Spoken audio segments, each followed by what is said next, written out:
Hello friends, কেমন আছো সবাই? আশা করছি সবাই ভালো আছে এবং সুস্থ আছে। তো আজকে সকালবেলা ঘুম থেকে উঠেই না শরীরটা কেমন লাগছিল, অস্বস্তিকর লাগছিল, ভালো লাগছিল না। তো সেই জন্য ভাবলাম তো আজকে স্নানটা করে নিয়েই পুজো দিয়ে নিয়ে তারপর রান্নাবান্না শুরু করব।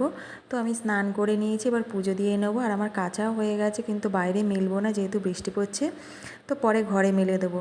তো পুজোটা দিয়ে নেব, পুজোটা দিয়ে নিয়ে তারপর রান্নার কাজ শুরু করব।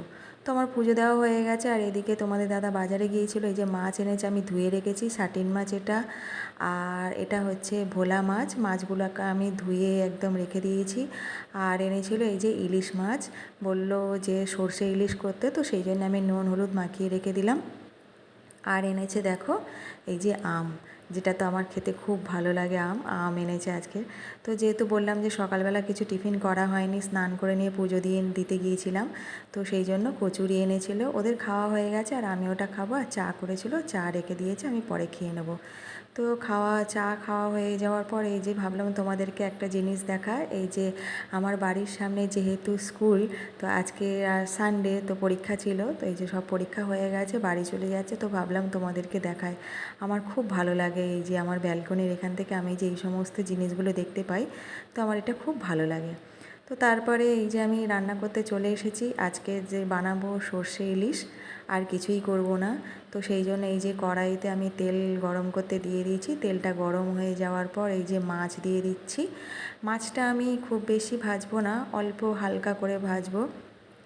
যেহেতু সর্ষে ইলিশ করব, সেই জন্য মাছটা আমি বেশি ভাজবো না, কড়া করে ভাজবো না, হালকা করে ভেজে নেব। তো এই যে সর্ষে ইলিশ খেতে খুবই ভালো লাগে। তো বললো যে আজকে সর্ষে ইলিশ করো, এরপরে আরেকদিন আনবো ইলিশ, সেদিন তুমি ইলিশ ভাপা করো। আচ্ছা ঠিক আছে, আজকে তাহলে সর্ষে ইলিশ করে নিই, পরের দিন আনলে ইলিশ ভাপা করব। তো এখানে আমার ইলিশ মাছ ভাজা হয়ে গেছে। আর এই যে দেখো আর একটা লেজা বাকি ছিল, সেটাও ভেজে নিলাম।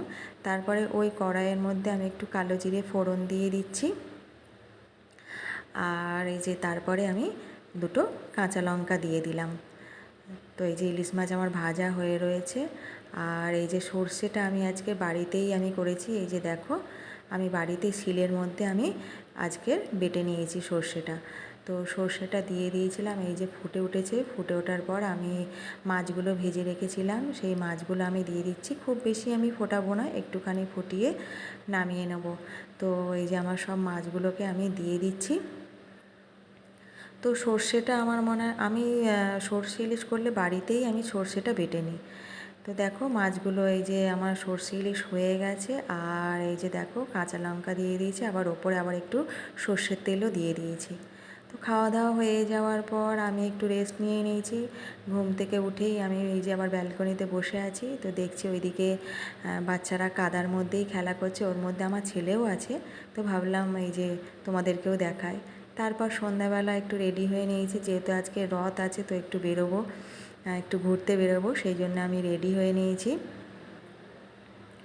তো রাস্তায় বেরিয়ে পড়েছি, দেখো চারিদিকে রথ, খুব ভালো লাগছিলো দেখতে। তো ভাবলাম আমি ভিডিও করে নিই, তোমাদেরকেও দেখাই। এই যে চারিদিকে রথ, কত সুন্দর দেখো রথ সাজিয়েছে। আর সব রাস্তায় পুরো লোকজন ভর্তি।